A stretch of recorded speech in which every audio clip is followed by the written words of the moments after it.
प्रभु राम देव भगवान अल्लाह खुदा ईश आदि नाम एक ही शक्ति के हैं। वो कैसा है, कहां है, कैसे मिलता है, किसने देखा है? ये प्रश्नवाचक चिन्ह पूर्ण रूप से हटाने के लिए अवश्य सुनिए जगत गुरु तत्वदर्शी संत रामपाल जी महाराज के अमृत वचन, सर्व पवित्र धर्मों के पवित्र शास्त्रों के आधार पर। ब्रह्मा जी की 100 वर्ष, विष्णु जी की 700 वर्ष और शंकर जी की 4900 वर्ष, 4900 वर्ष। और ऐसी आयु वाले शंकर भगवान 70,000 मर लेंगे।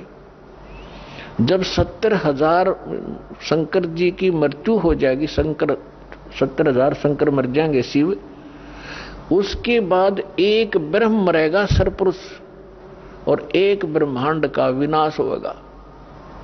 फिर ये सारे जीव इंक्लूडिंग दुर्गा और ये सरपुरुष ज्योति निरंजन और ये सब ब्रह्मा विष्णु महेश वाली सब आत्माएं नष्ट हो जाएंगी, शरीर नष्ट हो जाएंगे। ये आत्माएं ऑटोमेटिकली दूसरे ब्रह्मांड में चली जाएंगी और वहां फिर क्या है, ज्योति निरंजन का शरीर और दुर्गा का एकदम युवा बन जाते हैं, वहां जाती है।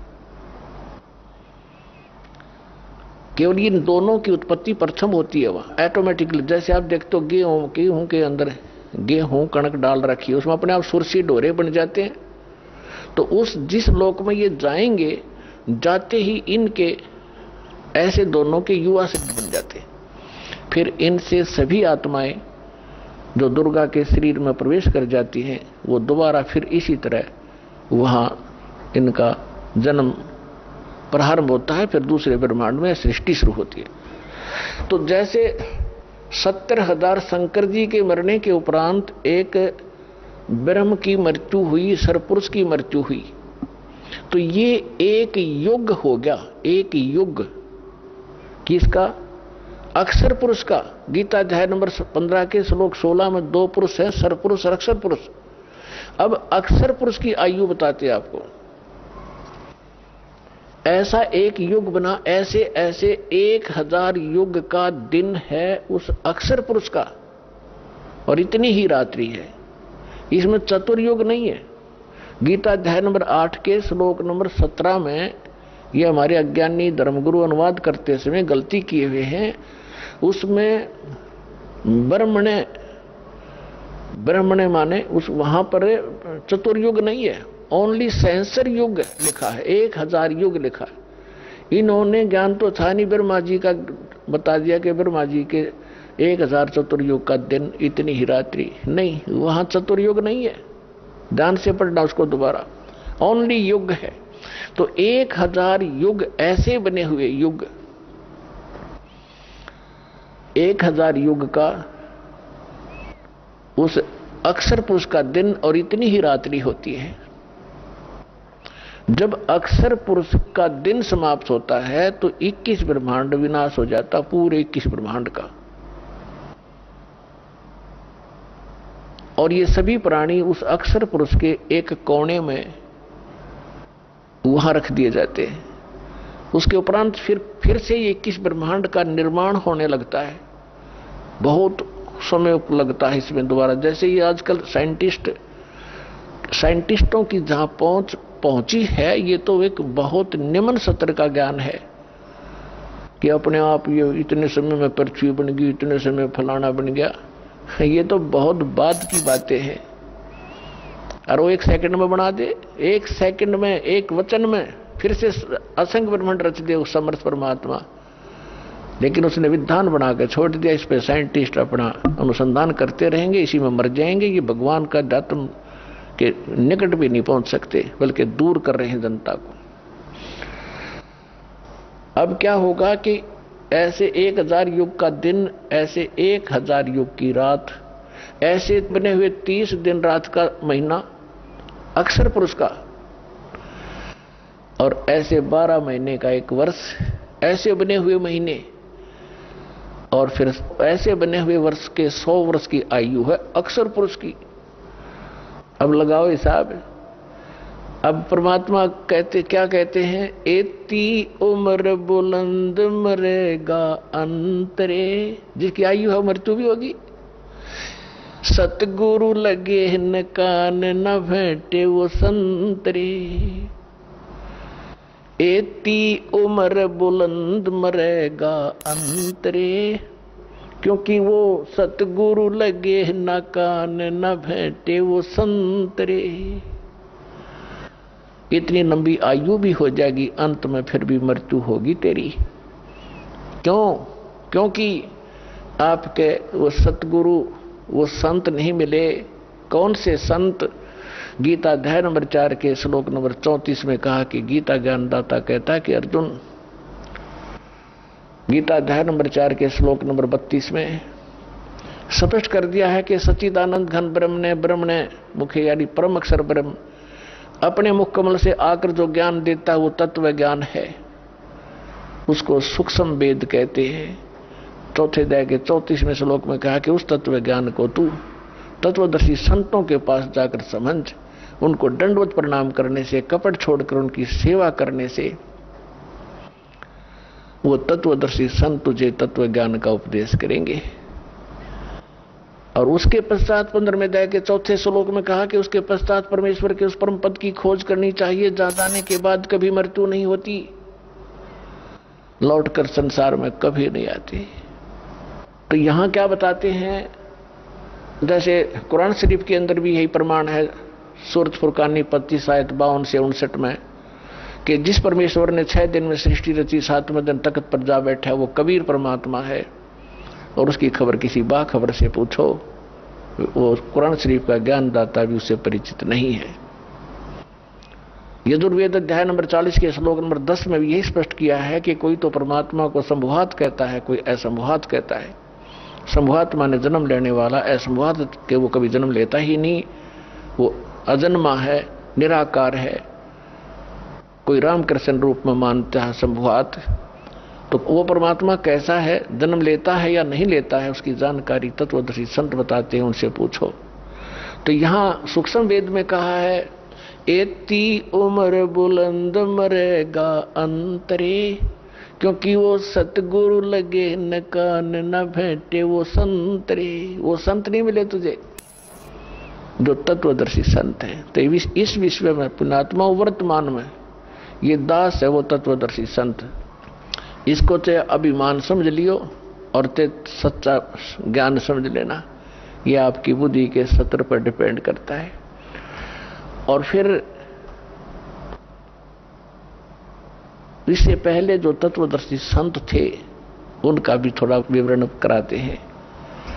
जिनको परमात्मा मिले, तत्व ज्ञान से परिचित कराया और खुद गवाह बनाए, सतलोक सचखंड ले जाकर, वो तत्वदर्शी संत थे। उनकी किसी ने सुनी नहीं और उनको आदेश भी दे दिया गया था कि अभी ये भोली आत्मा इस अनमोल ज्ञान को ठुकरा देंगे, ये छुपा के रखना। तो कौन कौन थे वो तत्वदर्शी संत? आदरणीय धर्मदास साहिब जी, आदरणीय मलुकदास साहिब जी, आदरणीय नानक साहिब जी, आदरणीय दादू साहिब जी, आदरणीय गरीबदास साहिब जी, गांव छुटानी, जिला जज्जर, हरियाणा वाले, आदरणीय गीसा दास साहिब जी, गांव खेकड़ा, अब जिला बागपुर हो गया बताते हैं, पहले मेरठ था, उत्तर प्रदेश वाले। तो इन महापुरुषों को पूर्ण ज्ञान था, परमात्मा से परिचित हुए थे, लेकिन इनको मालिक ने आदेश दिया था, धर्मदास मेरी लाख दुआई, ये मूल ज्ञान तत्व ज्ञान की तबार ना जाए, अभी इसको अभी सार्वजनिक ना करना। यदि ये सार्वजनिक तुमने अब कर दिया तो कहते हैं ये मूल ज्ञान बाहर जो पढ़ी तो बिचली पीढ़ी हंस नहीं तरही। ये बिचली पीढ़ी है 5500 वर्ष, जब कलयुग बीत जाएगा तब ये बिचली पीढ़ी प्रारंभ होगी। तो आपके लिए ये सब कुछ छुपा के रखा था दाता ना, यू खजाना, अरे इस दास को दे दी इस खजाने की चाबी और कह दिया बेटा खोल बखेर दे अपने भाई बहनों के लिए। तो ये आपके ऊपर ये बिचली पीढ़ी। तो ये तत्वदर्शी संत थे, इनकी जो अमर वाणी है परमात्मा के उस तत्व ज्ञान से मेल खाती है। और आदरणीय गरीबदास साहिब जी को तो स्पेशल ज्ञान दिया ही है कबीर परमात्मा ने। पहले कहा था कि जो 12वां पंथ होगा गरीबदास वाला पंथ, उसमें मेरी महिमा की वाणी पुनः प्रकट करवाऊंगा, क्योंकि कबीर सागर में बीच बीच में इन कबीर पंथियों ने कबीर सागर से हटकर भी ज्ञान घुसेट दिया घना रियल ज्ञान में। तो इसलिए गरीबदास जी के द्वारा ये यथार्थ ज्ञान पुनः प्रकट करवाया और फिर उन कोड वर्डों से इस दास को परिचित करा के उन सब सदग्रंथों का निष्कर्ष निकाला। अब आपके सामने वो कैप्सूल बना के दे दिए, आप खाओ और 101 पीढ़ी आपकी पार होएगी। जो लगे रहे तो 101 पीढ़ी।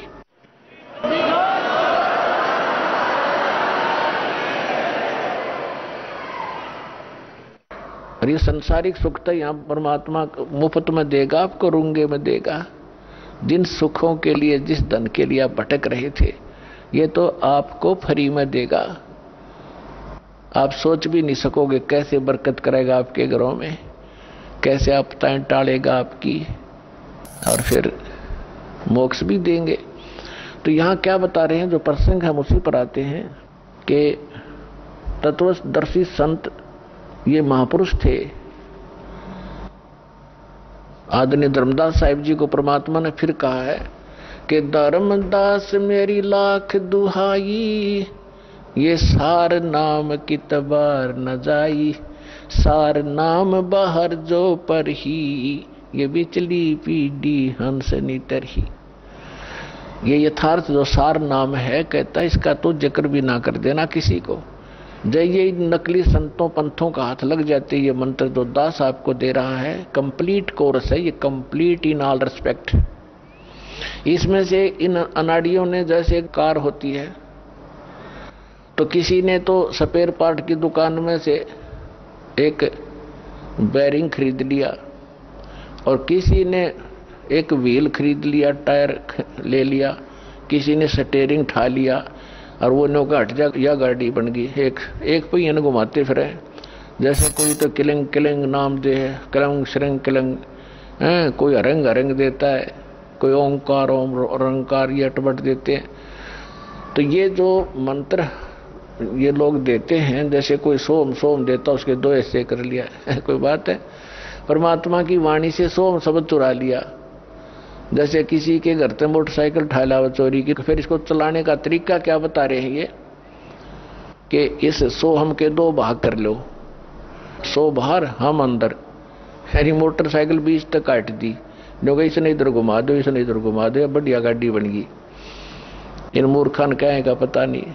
गरीबदास साहिब जी कहते हैं बेखों के लश्कर फिरे, लश्कर माने टोल के टोल, बेखों यानी पंथों के, बेखों के लश्कर फिरे, ये बाणी चोर कठोर, सतगुरु धाम ना पहुंचेंगे ये 84 के डोरे।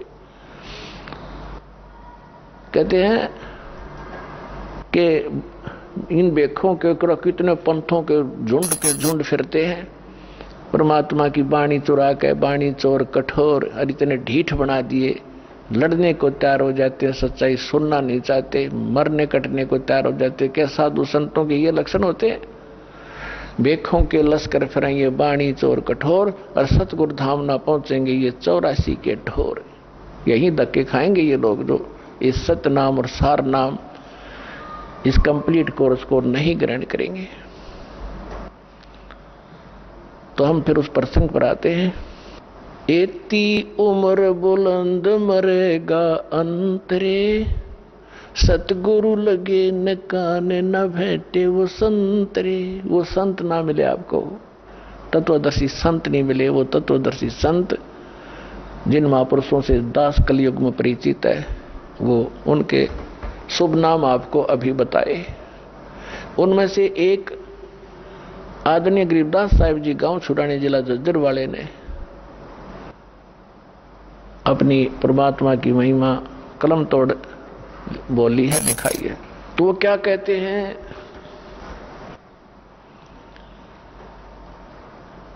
परमात्मा की महिमा बताई है। मन तू चल रे सुख के सागर, जहां शब्द सिंधु रत्नागर। सुख सागर किसे कहते हैं? शंखों लहर मेहर की उपजे, कहर नहीं जा कोई। शंखों लहर मेहर की उपजे, कहर नहीं जा कोई। दास गरीब अचल अविनाशी, सुख का सागर सोई। मन तू सुख के सागर बस रे भाई, और न ऐसा यस रे कि जहां शंखों लहर मेहर की उपजे। अपने आत्मा, अब हम 5 तत्वों से बने हुए पुतले में रहते हैं। इसमें कभी बीपी हाई, कभी लो, कभी कोई काम, कभी क्रोध, कोई लालच दुखी कर रहा होता है। हम सड़ रहे हैं इसके अंदर, अपने कर्म बिगाड़ रहे हैं। अन्वेलना वही है जो लिख रखा आपके प्रारब्ध में, आपकी किस्मत में। इसे अधिक नहीं मिलेगा, इसे न्यून भी नहीं रहेगा, कम भी नहीं रहेगा। लेकिन ये बात हमसे कोसों दूर होगी, हमें कोई ये दृढ़ करने वाला नहीं रहा। अब तो घर में भी ना रहे, सबने माया जोड़न की ट्रेनिंग ले रखी है। पहले कम से कम माता पिता, दादा दादी, कोई गलती करता बालक ने क्या करते, ना भाई ये काम ना करिए, भगवान रुष्ट हो जाएगा। अब भगवान वाली तो बात ना चलती घर में, क्यों सब थोड़े बहुत 2 पैसे हो गए, शिक्षित हो गए, कोई रोजगार करता है, सांझ ने घूटी लागे, कोई कितना पड़ा है, कोई कितना पड़ा, ना बच्चों के साथ कोई लिंक रहा।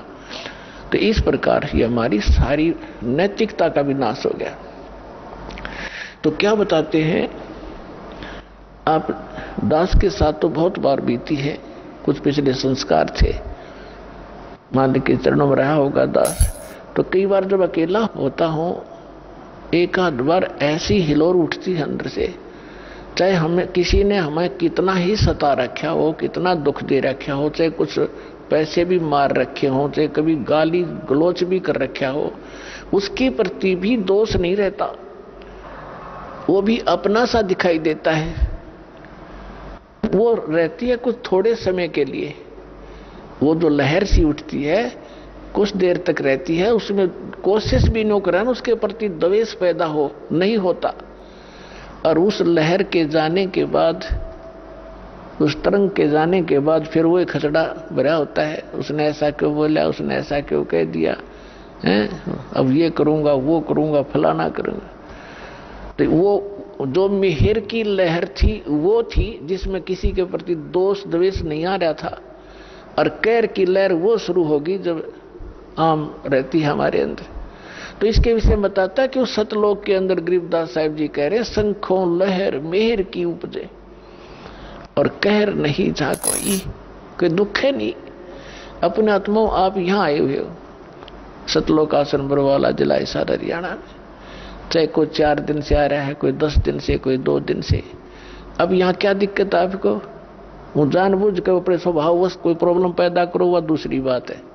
किसी के साथ खसो तो यहाँ को बैठ गया, मैं बैठूंगा। यह धरती सारी एक जैसी है, एक जैसे मैट बिछ रहे कि चद्दर बिछा और लेट जाओ, बना बनाया खाना मिल रहा है। परमात्मा ने अपने बच्चों के लिए दूध की नदी बाहर रखी और यहाँ पर सारे सदा व्रत खोल रखा, चाह की केटली भर के दर रखी, अड़ाओ गिलास पियो गटगट कीता बैठ के। तो यहाँ आपने, यहाँ क्या दुख है, क्या द्वेष है किसके साथ? तो वहां सतलोक की मिनी रिहर्सल है। वो वाला सुख तो यहाँ स्वप्न में भी नहीं है, लेकिन उसकी रिहर्सल है ये। तो जब आप वहां जाओगे, बहुत बड़ा क्षेत्र आपका अपना इंडिविजुअल है। जैसे यहाँ प्रत्येक का स्वभाव है, बड़ी कोठी हो, आगे लान हो, उसमें तालाब बना हुआ हो, कहीं फुहारे चल रहे हो, बाग बगीचे हो, और अंगूरों की बेल लगी हो, कभी घूमते घूमते खा लें, वहाँ सैर सपट्टा करें, कभी तालाब में नहा लें, बैठ के गप्पे मारें, कितना बैठ। तो ये यहाँ का किया हुआ तुम्हें वहां मिलेगा। अब स्टूडेंट है मनुष्य जीवन प्राप्त प्राणी, और जो स्टूडेंट यहाँ की ये कर रहा है, यहाँ की संपत्ति जोड़ने में लग गया, वो विद्यार्थी नहीं है, वो भक्त नहीं है। आपको जो आवश्यक वस्तुएं हैं वो बनाओ।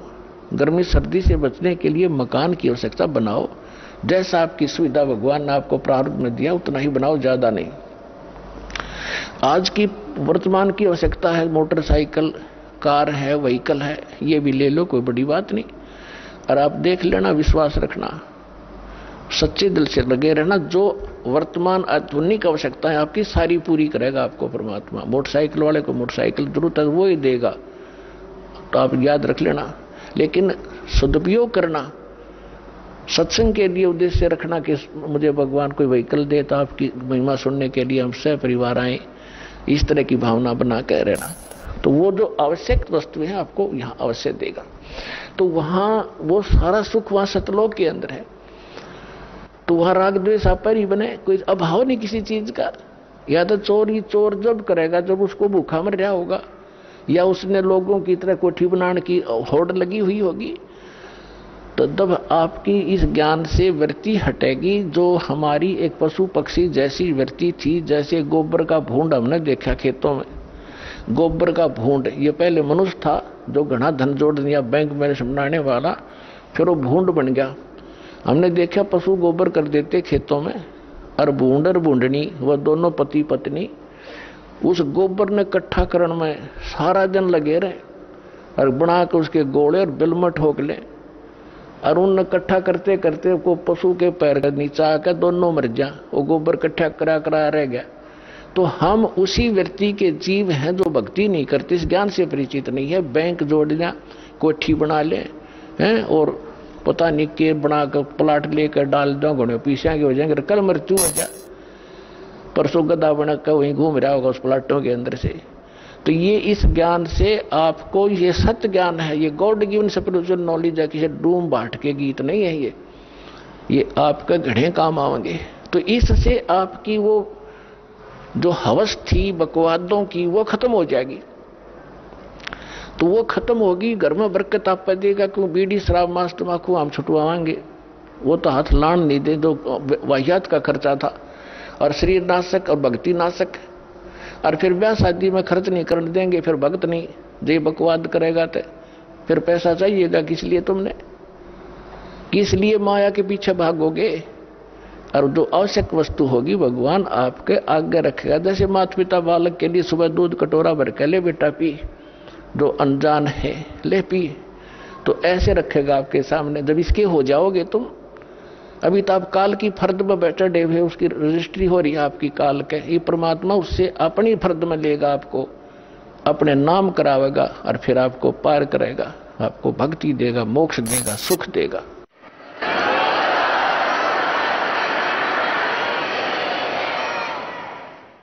तो परमात्मा क्या बताते हैं,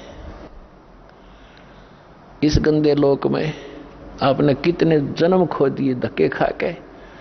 जब आदरणीय नानक साहिब जी को परमात्मा जिंदा महात्मा के रूप में मिले थे, तब कहा था कि 60,000 भल जन्म तो पाया जब से हमसे बिछड़े भाई, 60,000 जन्म तुम पाई।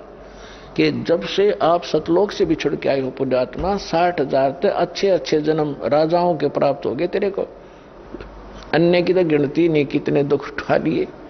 तो यहाँ क्या बताते हैं, उस सूक्ष्म वेद जो परमात्मा ने गरीबदास जी को दिया, उस परमात्मा से प्राप्त ज्ञान को और परमात्मा की महिमा को गरीबदास साहिब जी ने किस प्रकार चित्रार्थ किया है। मन तू चल रहे सुख के सागर, जहां शब्द सिंधु रत्नागर। शब्द सिंधु यानी उस सुख का सागर। अब समुद्र में जब जहाज चला जा, समुद्री रात के समय चला और पहुंच गया 200 किलोमीटर, उसके बाद समुद्र में और जहाज या जल, उस जल के अतिरिक्त कुछ नहीं दिखाई देता। इसी प्रकार सतलोक के अंदर वो सुख ही सुख है, सुख के अतिरिक्त कुछ नहीं है। तो हम वहां जाने की ट्रेनिंग और वहां जाने की ये आपको पासपोर्ट बनाते हैं यहाँ पर कि आपकी मृत्यु यहाँ तो होगी। या तो आपने भी पता है, कोई ना मानने वह तो मूर्ख ही होगा कि मरा को नहीं। वो दूसरी बात है, अभी ना मरे तो सभी की इच्छा है, लेकिन मरो तो गए अंत में। और जिस संपत्ति को अपना मानने बैठे हो, परिवार को, यूं आपका नहीं है। आपकी मृत्यु के बाद बनवाना आप नाइजीरिया में जन्म लोगे, और बच्चे इंडिया में, तो आपके कहां से हुए? काल ने रोल मार रखी, आपकी अक्ल मार रखी हमारी। तो इस परमात्मा ने हमें रोशनी दी है, ज्ञान दिया है, इसको आधार बनाकर जीना पड़ेगा अपने। तो यहां से तो मृत्यु होगी होगी, फिर क्यों ना आशा वहां जाने की लगाएं, इन बच्चों से हटाएं। क्योंकि जब तक हम बच्चों के साथ हैं, हम अपना कर्तव्य पूरा करें जो इनके प्रति है, लेकिन ये आशा रखें ये अपने नहीं है, ये एक मालिक के बच्चे हैं, धनी के हैं, हमारी सेवा दी है, हम सेवा करेंगे इनकी। धनी के बच्चों की सेवा नहीं करता वो भी दोषी, फिर वो नौकरी से निकाल दिया जाता। इस तरह आप अपने इस जीवन को इस आधार से रखो और फिर यहां से चलने मृत्यु के समय ये रहे कि परमात्मा ने भी, सब संतों ने बताया और भगवान ने बताया, और ये दास आज गुण गा रहा है वही कि वो, तो ये झूठ नहीं हो सकती। तो इस मन पापी को यही रहने की आदत पड़ी हुई है, इसकी ये वृत्ति हटाकर वहां जोड़ो। और जहां आशा ता बासा होई, मन कर वचन सुमरियो सोई। अब जहां की आस बना के जीवांगे वहीं अगला कदम वहीं पर होगा आपका। तो इस ज्ञान से आप दृढ़ हो जाओगे। ये ज्ञान किसी हियर से स्टोरी नहीं है, ये परमात्मा का दिया ज्ञान है, ये झूठ नहीं है, ये सत्य मानना। अब क्या बताते हैं, इस संसार में आपको रहते कोट जन्म तन भर मत होगे, कुछ ना हाथ लगा रे। कुकर सुकर खरबा बोरे, कौआ हंस बुगारे। कोट जन्म तू राजा की, न मिटी न मन की आशा। भिक्षुक हो के दर दर घूम्या, मिला न निर्गुण रासा। इंद्र कुबेर ईश की पदवी, बिरबावरण दुमराया। विष्णुनाथ के पुरकों जाके तू फिर भी वापस आया। असंग जन्म तन मरत्या होगे, जीवित क्यों न मरे रे। 12 मध्य महल मठ बोरे, बहुर न दे धरे रे। दोजक बस्त सभी ते देखे, राजपाट के रसिया। 3 लोक से तिरपत नाही, ये मन भोगी खसिया। सतगुरु मिले तो इच्छा मेटे, पद मिल पदे समाना। चल हंसा उस लोक पठाऊं, जो आदि अमर अस्थाना। 4 मुक्ति जा चंपी करती, माया होरी दासी। दास गरीब अभय पद पर से, वो मिले राम अविनाशी। ओए होए, इन चंद पंक्तियों में परमेश्वर की महिमा को कलम तोड़ बता दिया आदरणीय गरीबदास साहिब जी ने। क्या बताया है कि कोटि जन्म तन भर मत होगे, कुछ ना हाथ लगा रे। कुकर कुत्ता, सुकर सुअर, खर गधा और कौआ हंस बुगारे बुगला। फिर बताते हैं कोट जन्म तू राजा की न्या। ओए है, ये मिटी न मन की आशा और भिक्षुक होकर दर दर घूम्या। ये मिला न निर्गुण रासा, ये मार्ग नहीं मिला तुझे। आपने अच्छी साधनाएं की, जो यहाँ की दंत कथाएं हैं या वेद हैं, इनके आधार से साधनाएं की, आप राजा भी बन गए और इंद्र तक की पदवी आपको प्राप्त हुई। ब्रह्मा विष्णु महेश की पदवी भी प्राप्त कर ली, फिर भी जन्म मृत्यु आपकी समाप्त नहीं हुई। अब जैसे क्या बताना चाहते हैं कि आप जी जैसे अब वर्तमान में प्रत्येक भक्त, जो भी नर या नारी, परमात्मा की भक्ति के बिना टिक नहीं रहा, टिक ही नहीं सकती आत्मा, क्योंकि इसको भगवान की जरूरत है। और जब से ये उससे बिछड़ी है, उसी समय इसको इसका एहसास हो गया था कोई बहुत बड़ी अनमोल वस्तु गुम होगी तेरी। उसकी खोज या काल के लोक में हम कर रहे हैं, वो यहां नहीं है, वो सतलोक में है और वहां जाकर मिलेगा। उसका साधन और तरीका ये है। जैसे परमात्मा ने बताया कि आप ऐसे भी साधक रहे हो, घर त्याग दिया मालिक पाने के लिए, जंगल में जाकर बैठ के एक वृक्ष के नीचे, और फिर नगरी में आए, कुछ भिक्षा जैसी भी आपको मिली, रोटी मिल गई 10-5, उनको ले गए। 2 रोटी सुबह खाई, 2 शाम न, 4 सुबह 4 शाम न खा के, और बाकी बची हुईयों को वृक्ष के टांग दिया करते, कपड़े में बांध के, वो सूख जाती थी। सूखने के बाद रोटियां खराब नहीं होती, उनको फिर 2-3 दिन तक बेकर खाया करते थे साधु संत, ताकि रोज अपना समय खराब ना हो, रोटी मांगने जाना पड़े। तो परमात्मा कहते ऐसी भी तूने साधना कर ली, लेकिन फिर भी काल के जाल में फंसा रहा। और इन साधनाओं से, ऐसे कठिन साधनाओं से आपने क्या क्या प्राप्ति हुई। इंद्र स्वर्ग का राजा बन गए। इंद्र कुबेर धन का जो वित्त मंत्री है काल का, एक ब्रह्मांड का। इंद्र कुबेर ईश की पदवी है। और ब्रह्मा वरुण धर्मराया, आप विष्णु की पदवी पाई, आपने ब्रह्मा की पदवी पा ली, आपने शंकर की पदवी भी पा ली। ये ब्रह्मा विष्णु महेश जो वर्तमान वाले ये मर जाएंगे, इसके बाद वो अच्छी आत्माएं होंगी, काल उनको अपने पुत्र के रूप में जन्म देकर उनको फिर से इस पोस्ट पर विराजमान करता रहेगा। इसका ऐसा प्रोसेस है। पहले मर चुके हैं ब्रह्मा विष्णु महेश वाले आत्माएं, वो यही भटक रही हैं आपके साथ। तो कहते इंद्र कुबेर ईश की पदवी ब्रह्मा वरुण धर्मराया और विष्णु नाथ के लोक को जाके तू फिर भी जन्म वर्ण में आया। जिसको आप सुप्रीम पावर मान रहे हो जान पड़े में विष्णु जी को, तुम विष्णु के लोक में जाकर भी जन्म वर्ण में आए। यहाँ थोड़ी सी कथा सुनाते हैं। एक मार्कंडे नाम के ऋषि थे, वो बंगाल की खाड़ी में साधना कर रहे थे। अब इनको ज्ञान जैसा है, वो अपने ज्ञान को सुप्रीम मानकर अन्य से तभी कर रहे होते हैं। मार्कंडेय ऋषि ब्रह्म के साधक थे। ओम नाम का जाप और हठ योग करना इनका एक स्वाभाविक कर्म बना हुआ है। इनको ये लोकवेद है। वैसे हठ योग किसी ग्रंथ में नहीं है, सुना सुनाए से ही हठ योग करते हैं। हठ योग से तप बन जाता है, तप से राज्य प्राप्त होता है, राज्य प्राप्त करके प्राणी नरक में जाता है। अब गरीबदास जी महाराज कहते हैं इस ज्ञान में कि डंब करे डूंगर चढ़े, अंतर छीनी झूल और जग जाने भक्ति करे, यो बोवे सूल बबूल। किक्कर के कांटे बोरा अपने भविष्य में। आज हमने चाहिए कुछ भी दिखाई देता हो, बड़ा साधक हजारों वर्ष तक बैठा है। साधना तो ये है जो अब आपको मिली है। नाम उठत नाम बैठत नाम सोवत जागवे, नाम खाते नाम पीते नाम से ती लागवे, नाम से मोक्ष होगा। फिर भी मार्कंडेय ऋषि साधना कर रहा था। इंद्र जो है स्वर्ग का राजा, 72 चतुर्युग तक उसका शासन काल होता है। ब्रह्मा जी के एक दिन में 14 इंद्रों का शासन काल पूरा हो जाता है। 14 इंद्र।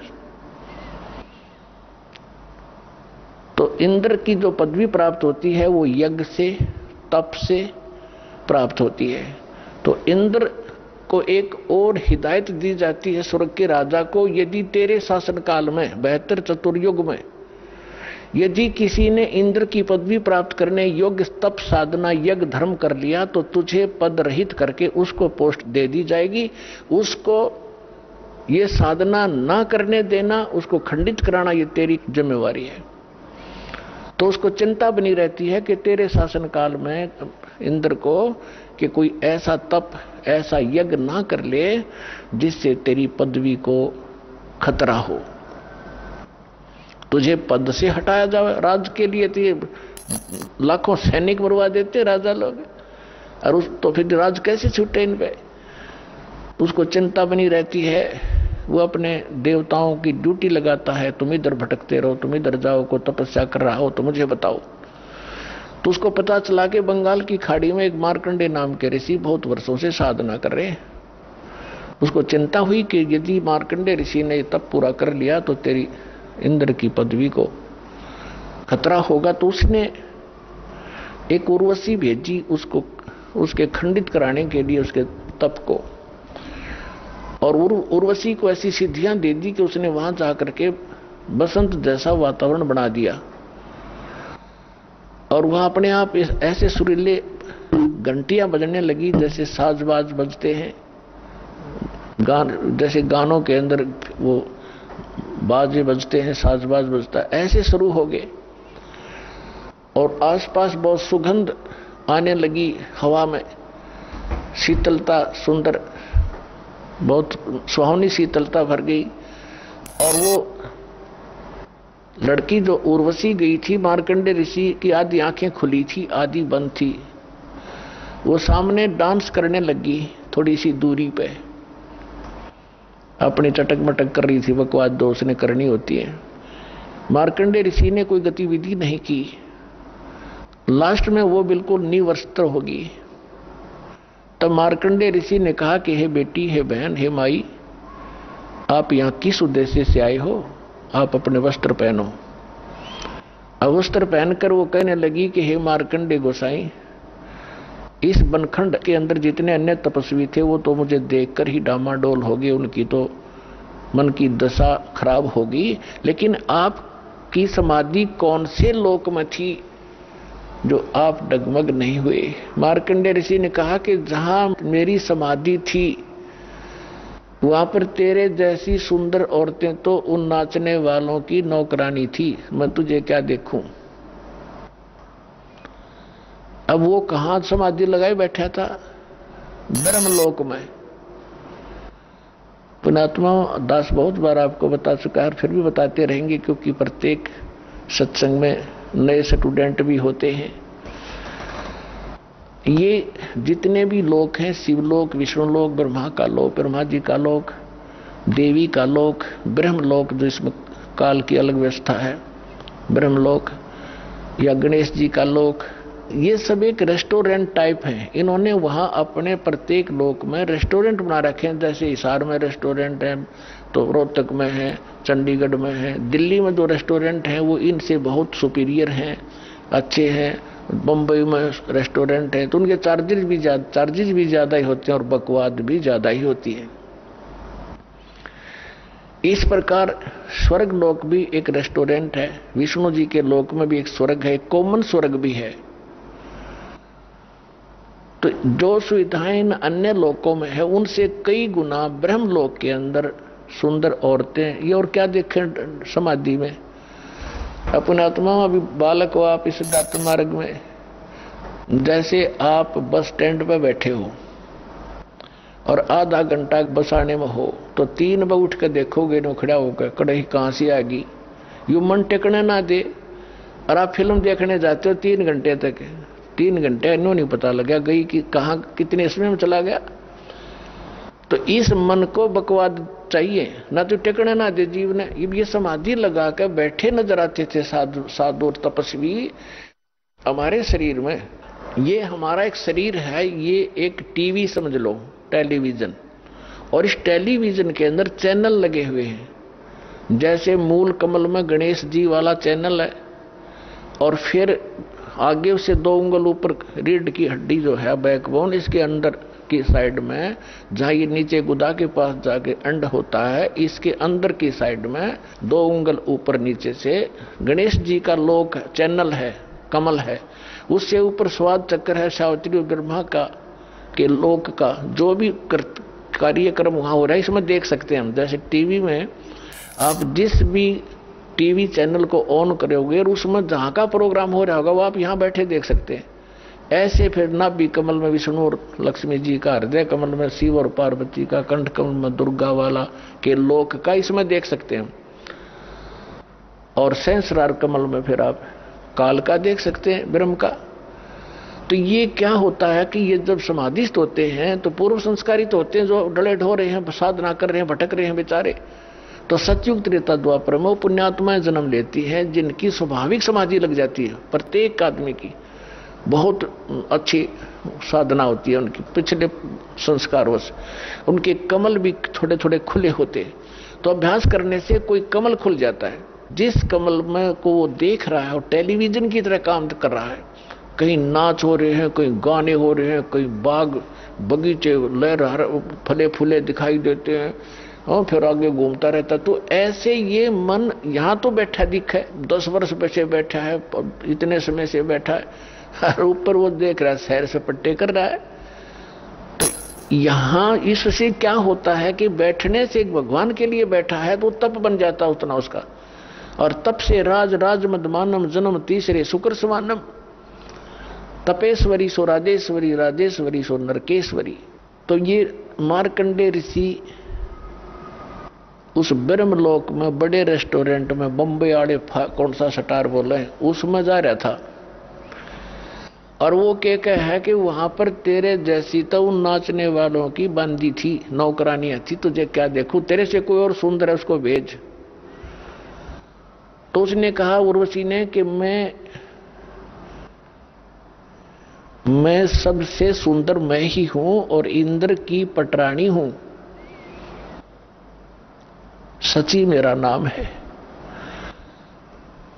और आप मेरे साथ चलो इंद्रलोक में, मेरी इज्जत रह जाएगी, नहीं तो मुझे दुहागन करेंगे, मेरी हंसी करेंगे, मुझे सजा देंगे कि तू हार कर आगी।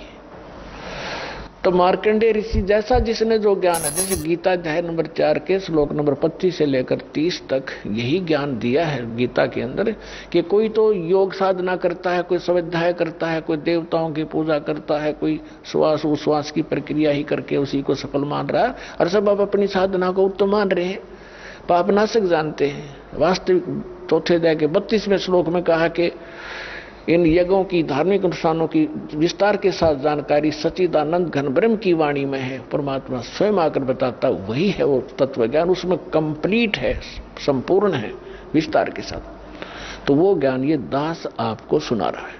तो मार्कंडेय ऋषि ने यही सोच रखा था कि तय जो साधना करा सबसे उत्तम है ब्रह्मलोक की।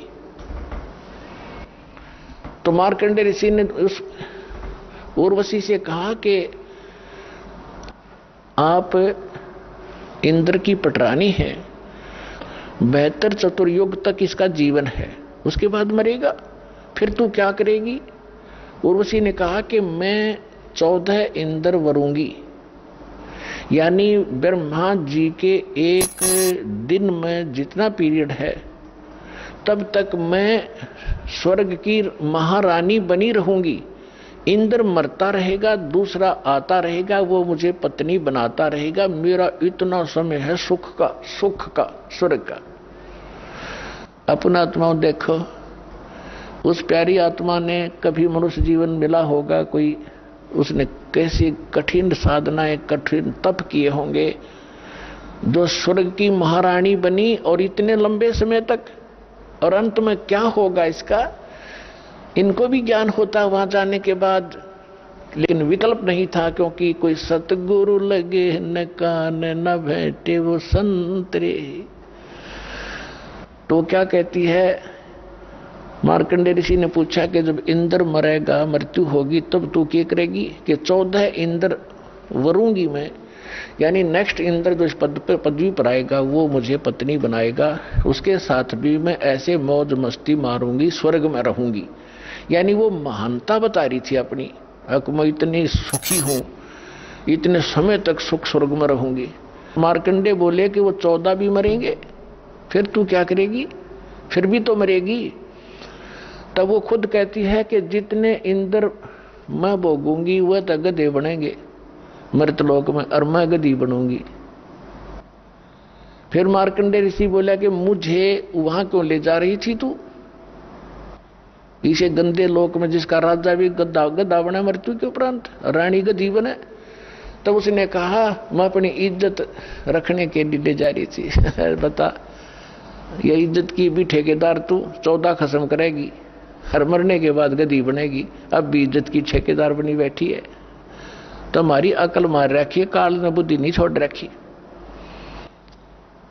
अब इंद्र आ गया, हार गए वे, उनके सारे तगड़मबाजी जंतर मंत्र दाव पेच खत्म हुए। तो इंद्र ने आके स्वयं समर्पण कर दिया कि हे बंद निवाज, इंद्र की गद्दी प्राप्त करो, तुम जीते हम हारे। मार्कंडेय ऋषि ने, क्योंकि उसने ऊपर होटल रेस्टोरेंट दिखा था, तो कह रहा क्या रे, अरे इंद्र, तेरी इंद्र की गद्दी मेरे किस काम की, मुझे नहीं चाहिए तेरा, तू रख अपनी को। और इंद्र आजा, तुझे भक्ति बता दूं, छोड़ दे इस गंदी, कल मरेगा गधा बनेगा, छोड़ इस राज को, आजा तुझे भक्ति बताता हूं ब्रह्मलोक की, ऐसे साधना कर ले। उसने ब्रह्मलोक तक का पता था। अब देखो सबके साथ अपने आत्माओं, इंद्र का राज्य की ये स्थिति है। क्या कहता है कि हे महाराज जी, अब तो मुझे राज करने दो, फिर कभी देखूंगा। फिर खाक देखा गधा बने पास, फिर तो कुमार देखेगा तने। यह अकल है हमारे अंदर ने, क्योंकि वो छूटती को नहीं, वो बकवाद। अब आप किसी कोई सुख से जीवन जी रहा है, थोड़ा बहुत कोई अधिकारी कर्मचारी बना हुआ है, और उसको जाकर समझाने की चेष्टा हमने, दास का तो बिटर एक्सपीरियंस है जब इस मार्ग को स्टार्ट किया। जो खास ऐसे लगते थे कि मेरी हर बात को मानते थे और अवश्य स्वीकार करेंगे, वह भी काल के प्रभाव से कति मरोड़ी खा गए। तब उनसे समझाता था कि कल ने आप इस जीवन को बर्बाद करके गधे बनोगे। तो पहले तो ये क्या कहते थे, किसने देखा गधे बनेंगे। फिर हम बताते थे जैसे अंधा गलत मार्ग जा रहा है, बाघ की बजाय जंगल में जा रहा है, और उसको कोई आंखों वाला कहे कि भाई सूरदास आप गलत रास्ता आ रहे हो, कहां जा रहे हो, कहता हूं बाघ में जा रहा हूं। नहीं, बाघ नहीं है, इधर तो भयंकर बियाबान है, इसमें हिंसक जानवर है, तुझे खा जाएंगे पाड़ के। आप वापस जाइए और इधर हो जाए, बैक जाइए। और वो अंधा नौका किसने देखा है, देखी जाएगी, है कोई बात है। आइए अब हम उन श्रद्धालुओं के अनुभव जानते हैं जो जगत गुरु तत्वदर्शी संत रामपाल जी महाराज जी से दीक्षा प्राप्त कर चुके हैं तथा उनके द्वारा बताए गए भक्ति मार्ग पर चल रहे हैं। नमस्कार सर। सत साहिब। सर क्या नाम है आपका? मेरा नाम इंद्रपाल दास है। सर कहाँ के रहने वाले हैं आप? मैं अभी मीठापुर बदरपुर नई दिल्ली में रहता हूँ जी। सर संत रामपाल जी महाराज से नाम दीक्षा आपने कब ली? संत रामपाल जी महाराज से मैंने नाम दीक्षा 20 जून 2017 को ग्रहण की। सर संत रामपाल जी महाराज से नाम दीक्षा लेने से पहले क्या आप कोई भक्ति साधना भी करते थे? हिंदू धर्म में प्रचलित सभी देवी देवताओं की भक्ति करता था, जैसे विष्णु जी और शिव जी की मेन तौर पे मैं करता था। शिव जी का ओम नमः शिवाय का जाप, ओम नमो भगवते वासुदेव देवाय विष्णु जी का जाप मैं किया करता था। और जैसे किसी ने कहीं पे कुछ बता दिया, जैसे कहीं पे मठ वगैरह है, सिद्धियां वगैरह हैं, तो वहाँ पे भी मैं जाके भक्ति करता था। सुबह 4 बजे उठता था, सुबह 4 बजे जाके शंख लेके कमंडल लेके और मैं धूप बत्ती अगरबत्ती लेकर निकल जाता था। तो सुबह जाके मैं परिक्रमा करता था गांव की, और फिर मैं दुर्गा जी के चामुंडा माई पे जाता था, और वहाँ से जाने के बाद फिर मैं जो मठ था वहाँ पे जाके शंख बजाता था, साफ सफाई करता था, धूप बत्ती अगरबत्ती वहाँ पे मैं करता था। सर आपने बताया कि आप विष्णु जी की भक्ति करते थे, शिव जी की भक्ति करते थे, ओम नमो भगवते वासुदेवाय का भी जाप आप करते थे, और सुबह 4 बजे उठ जाते थे, पूरे गांव की परिक्रमा करते थे। इतनी कठिन साधनाएं आपने की, तो इन सब साधनाओं से आपको क्या लाभ मिले? जैसे जैसे मैं भक्ति करता था, जैसे जैसे वहाँ पे जाके मैं करता था, तो कई बार मेरे साथ ऐसा होता था कि कोई शक्ति मुझे पीछे से रोक रही है, लेकिन लोग कहते थे भाई ये साधना मत करो, ये रास्ता गलत है। लेकिन मुझे भक्ति करनी थी, मुझे देखना था कि वाकई में गलत और सही साधना होती क्या है। मैं उसको करता चला गया, और लास्ट में आके क्या हुआ भगत जी कि मेरे को इतना क्रोध आने लगा उस भक्ति को करते करते। रात को भूत प्रेत आने लगे, सुबह को 4 बजे मुझे आवाज़ लगती थी, मेरे पास घड़ी नहीं होती थी, कुछ नहीं होता था, लेकिन 4 बजे मेरे को आवाज़ लगती थी और मैं तीसरी आवाज़ पे उठ के खड़ा हो जाता था। सर्दी बरसात कोई भी मौसम होता था। 2 मैं व्रत रखता था हफ्ते में, एक इतवार का और एक मंगलवार का। नीचे सोता था, पूर्ण ब्रह्मचर्य का पालन करता था। लेकिन इतना सब कुछ होने के बावजूद भी कुछ शक्तियां नेगेटिव मुझे बुरे रास्ते की तरफ ले जा रही थी, जिससे कि बुरे विचार आने लगे, क्रोध आने लगा। एक दिन तो यहां तक हद हो गई कि मैं किसी आदमी को मारने के लिए कृपाण लेके निकल गया रात के 11 बजे, और मैं बार बार परेशान था कि मैं ऐसा नहीं कर सकता, लेकिन फिर भी वो शक्ति मुझे उस तरफ ले जा रही थी। लेकिन मैंने कैसे कंट्रोल पाया, कौन सी शक्ति ऐसी मेरे साथ थी जिसने मुझे बचा लिया? नहीं तो उस दिन मुझे ये लगा था कि आज तुझे जेल हो जाएगी। ये साधना करते करते मेरा एक्सीडेंट होने से बचा उस टाइम जो है, तो मैंने उसके बाद इस भक्ति को छोड़ दिया जी। सर आपने बताया कि आप जो भी भक्ति साधनाएं करते थे उनसे आपको कोई लाभ नहीं मिला, तो फिर संत रामपाल जी महाराज के बारे में जानकारी आपको कहां से मिली? घर पे कोई भगत जी पंपलेट दे के गए थे। मैं जॉब करता था 12 घंटे का, तो मुझे वो पंपलेट मिला। मैंने देखा, बच्चों ने बताया कि भाई ये एक पेपर रखा हुआ है, कोई दे के गए थे। मैंने देखा उसको, पेपर को देखा तो उसमें लिखा था ब्रह्मा विष्णु महेश का पिता कौन, दुर्गा देवी का पति कौन। शंकर का दादा कौन, मुझे झटका सा लगा कि ये ऐसा नहीं हो सकता, कोई मुझे बेवकूफ़ बना रहा है, कोई बेकार पेपर दे गया है। मैंने फिर नीचे पढ़ता चला गया, मुफ्त पुस्तक मंगाने के लिए इस नंबर पर कॉल कर रहे हैं। तो मुझे लगा कि कोई ना कोई इंसान तो है जो इस चीज को प्रचार कर रहा है, लेकिन कोई ना कोई जरूर है इसमें वजह, तो व्हाट्सअप कर दे।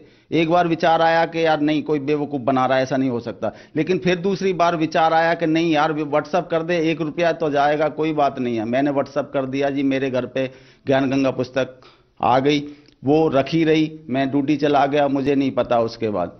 तो संत रामपाल जी महाराज की शरण में ऐसे आया कि 7 जून 2017 को मैं गांव में गया हुआ था। तो गांव में गया हुआ था तो मैंने वहां पे अपना कष्ट बताया, तो उन्होंने कहा भाई तुम गुरु बनाओ। तो मुझे गुरु बनाने का रास्ता नहीं मिल रहा था, मुझे ये नहीं पता चल रहा था कि भक्ति कैसे स्टार्ट करनी है। तो उन्होंने बताया गुरु बनाओ। तो गुरु बनाओ, तो अब मैं सारे गुरुओं को देखने लगा, किस किस का चेहरा कैसा है, कौन गुरु मुझे बनाना चाहिए, कैसे बनाना चाहिए। तो उसके बाद लास्ट में क्या हुआ भगत जी, मैं 12 जून 2017 को इतना रोने लगा कि मैंने भगवान को इतना याद किया, 4 से 6 दिन इतना तड़पा मैं कि मैंने कह दिया मालिक अगर तू है इस संसार के अंदर शक्ति है तो मुझे सिर्फ इतना बता दे कि मुझे गुरु किसको बनाना है। 16 जून 2017 को सुबह के 9:15 बजे मैं रो रहा था, गेट के बाहर खड़ा होकर, बहुत बुरी हालत थी, मुझे पता नहीं था कि मुझे क्या हो गया था। मेरे पीछे कहीं से आवाज आती है मुझे कि तू रो रहा है। मैंने कहा, मैंने चारों तरफ देखा, कहाँ किससे आवाज आई, कैसे आई, लेकिन मैं समझ नहीं पाया। फिर मैं रोने लगा, फिर दोबारा आवाज आई। फिर मैंने सोचा मैं तो भगवान को याद कर रहा हूँ, भगवान के सिवा दूसरा नहीं हो सकता जो इस कंडीशन में मेरे से बात कर रहा है। फिर मैं रोने लगा। फिर तीसरी बार आवाज आई। मैंने जीने ऊपर नीचे सारे पे चढ़ के देखा, लेकिन मेरे आसपास कोई नहीं था। मैंने कहा ये भगवान ही हो सकता है और कोई नहीं हो सकता। मैंने कहा हाँ मैं रो रहा हूँ तेरे लिए, देखता नहीं तेरे बच्चे का कितना बुरा हाल है, एक गुरु नहीं बनाने को नहीं पता चल रहा है मेरे को। मेरी 45-50 साल की आयु हो गई, मैं क्या करूँ। उसके बाद क्या होता है भगत जी, फिर हृदय कमल से आवाज आती है कि मैं तो तेरे साथ हूं। मैंने कहा मेरे साथ हो तो मुझे ये बताओ कि आप किस रूप में मेरे साथ हो। कह रहे मैं तेरे घर के अंदर हूं। मैंने कहा मुझे इतना चिन्ह बता दो कि किस रूप में आप मेरे घर के अंदर प्रवेश कर चुके हो। जो मैं इतना निकम्मा आदमी हूं कि मुझे ये भी नहीं पता कि भगवान मेरे घर के अंदर प्रवेश है, और मुझे पता नहीं चला। तो मुझे फिर पता हृदय कमल से फिर आवाज आती है कि तेरे घर के अंदर ज्ञान गंगा पुस्तक नहीं है। मैंने कहा हाँ वो तो है। तो बस इतना कहा था, मेरा शरीर एकदम जो है, मैंने बच्चों को उसी टाइम घोषणा कर दी थी, परमात्मा से मेरी बात हुई है और ऐसे ऐसे मुझे बताया मुझे ज्ञान गंगा पुस्तक चाहिए अभी भी किसी सूरत में भी। मेरी बच्ची ने कहा पापा हाँ आपने मंगाई थी और पुस्तक रखी हुई है, मैं ढूंढती हूँ। उस बच्चे ने तभी ढूंढा। मैंने हाथ मुंह उल्टा पुल्टा धोया, खाया, खाना भी खाया नहीं खाया, मैं किताब लेकर बैठ गया। लगभग 2.5 दिन मैंने उस पुस्तक को रात दिन करके पढ़ा। तो इस तरीके से भगत जी फिर 19 तारीख हुई, फिर हम नामदान सेंटर खोजने लगे, लेकिन नामदान सेंटर नहीं मिल रहा था। लास्ट में क्या हुआ कि मैंने ज्ञान गंगा पुस्तक में फोन मिलाने शुरू कर दिए।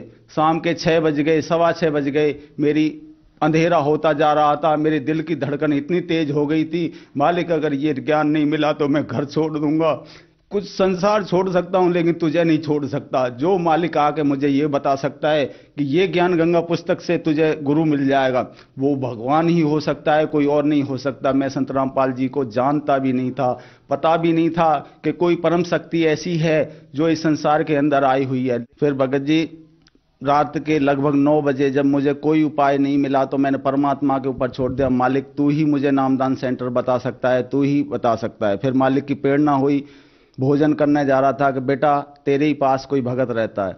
तो मैं फिर वहाँ गया, रात को जाके उनको अपनी बात बताई। उन्होंने कहा भाई अगले दिन 10 बजे चलेंगे। मुझे ये नहीं पता था कहाँ लेके जाएंगे। वो बदरपुर नामदान सेंटर पे मुझे लेके आए, मैं और मेरी पत्नी दोनों, और वहाँ आके निया हमने नाम दीक्षा ग्रहण की। सर आप एक पूर्ण संत की खोज में थे और वो पूर्ण संत आपको मिला, तो फिर पूर्ण संत रामपाल जी महाराज से नाम दीक्षा लेने के बाद क्या आपको कोई लाभ भी प्राप्त हुए? बंदी छोड़ सतगुरु रामपाल जी महाराज की शरण में आने के बाद मुझे अनेक लाभ हुए, जिनमें से सबसे पहला लाभ मुझे आध्यात्मिक लाभ मिला। आध्यात्मिक लाभ प्राप्त हुआ, जिसके लिए मैं जन्म जन्म से भटक रहा था। और उसके बाद मुझे भूत प्रेत की बाधा से छुटकारा मिला। तीसरा लाभ ये हुआ कि मैं कभी कभी दारू और मीट का भी सेवन कर लेता था, तो उससे भी मुझे छुटकारा मिला। संत रामपाल जी महाराज की शरण में आने के बाद मुझे अनेक प्रकार के लाभ हुए। मेरे को कई बार एक्सीडेंट हो जाते थे, चोट लग जाती थी, कभी जीने से गिर गया, कभी मोटरसाइकिल पे एक्सीडेंट हो गया। तो अभी मैं बिल्कुल स्वस्थ हूँ और मुझे कोई किसी तरीके का कोई दुख नहीं है। शारीरिक, आर्थिक और सभी प्रकार के लाभ मुझे प्राप्त हुए। मुझे एक बार बवासीर की प्रॉब्लम हो गई थी, तो डॉक्टर ने कहा कि भाई इसका ऑपरेशन करना पड़ेगा। लेकिन मैंने कहा कि भाई मालिक अखंड ब्रह्मांड के मालिक हैं, वो तो सबका इलाज करते हैं, सबके दुख दूर करते हैं। मैंने डॉक्टर के कहा भाई मैं ये नहीं कराऊंगा, आप जो दवाई देनी है दे दो, लेकिन मैं ये नहीं कराऊंगा। उसके बाद मैंने वो दवाई भी खानी छोड़ दी और धीरे धीरे मैं भक्ति करता रहा। बंदी छोड़ सतगुरु रामपाल जी महाराज की शरण में आने के बाद मुझे बवासीर का रोग हुआ था, वो पूरी तरह बंदी छोड़ सतगुरु रामपाल जी महाराज की शरण में आने के बाद मेरा ठीक हो गया। दूसरा लाभ मुझे ये हुआ कि मेरी बेटी को सिर के दर्द की प्रॉब्लम रहती थी और उसका मैंने कई डॉक्टरों से इलाज कराया, लेकिन कोई लाभ नहीं मिला। फिर मैंने बंदी छोड़ सतगुरु रामपाल जी महाराज से नाम दीक्षा ग्रहण कराई और फिर भक्ति करते करते धीरे धीरे उसका सिर का दर्द भी खत्म हो गया। तीसरा लाभ मुझे ये हुआ कि मेरी पत्नी को किडनी में पथरी हो गई थी। दोनों किडनियों में पथरी बताई, एक में 6.4 mm की, एक में 3.2 mm की। फिर डॉक्टरों ने इसका ऑपरेशन बताया। ऑपरेशन मैंने कहा भाई मैं तो बंदी छोड़ सतगुरु रामपाल जी महाराज की शरण में हूँ। मैंने मालिक को प्रार्थना लगाई, तो उसके बाद धीरे धीरे भक्ति करते करते मुझे पता नहीं कि कब मेरी पत्नी की पथरी जो है निकल गई और आज वो पूरी तरह स्वस्थ है। और बंदी छोड़ सतगुरु रामपाल जी महाराज की कृपा से पथरी का वो रोग पूरी तरीके से ठीक हो गया। बिना ऑपरेशन के आज वो पूरी तरीके से स्वस्थ है। सर, संत रामपाल जी महाराज से नाम दीक्षा लेने के बाद आपको बहुत सारे लाभ प्राप्त हुए। आपकी जो भूत प्रेत की समस्या थी वो ठीक हुई। आपकी लड़की को जो माइग्रेन की बीमारी थी, 2 साल से आपने अलग अलग हॉस्पिटलों में इलाज कराया, वो भी संत रामपाल जी महाराज ने ठीक की। और आपको बवासीर की बीमारी हो गई थी, आपकी पत्नी को किडनी में पथरी थी, डॉक्टर ने ऑपरेशन बोल दिया था, वो भी संत रामपाल जी महाराज की कृपा से बगैर ऑपरेशन के ठीक हो गई। संत रामपाल जी महाराज ने आपको बहुत सारे लाभ दिए। तो जो श्रद्धालु आज आपको देख रहे हैं, आप उन्हें क्या संदेश देना चाहेंगे? मैं सभी अपने भाई बहनों से यही प्रार्थना करना चाहूंगा कि बंदी छोड़ सतगुरु रामपाल जी महाराज पूर्ण परमात्मा कबीर साहिब जी के अवतार आए हुए हैं। उनका ज्ञान सत्संग के माध्यम से सुनो। कई सारे टीवी चैनलों पे भी सत्संग आते हैं और बंदी छोड़ सतगुरु रामपाल जी महाराज के द्वारा लिखित कई सारी पुस्तकें हैं, जैसे ज्ञान गंगा, जीने की राह, अंधश्रद्धा भक्ति, गीता तेरा ज्ञान अमृत और भक्ति से भगवान तक। इन पुस्तकों को पढ़कर ज्ञान को समझें और फिर बंदी छोड़ सतगुरु रामपाल जी महाराज की शरण ग्रहण करें, जिसकी शरण में आने के बाद आपको मोक्ष भी मिलेगा और मोक्ष के साथ साथ आर्थिक, मानसिक और शारीरिक लाभ भी प्राप्त होंगे।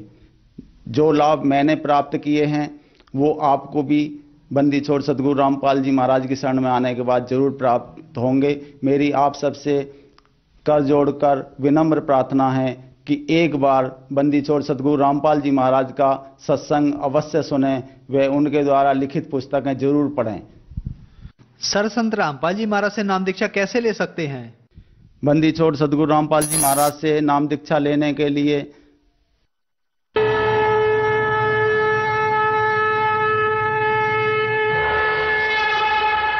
आप सुन रहे थे जगत गुरु तत्वदर्शी संत रामपाल जी महाराज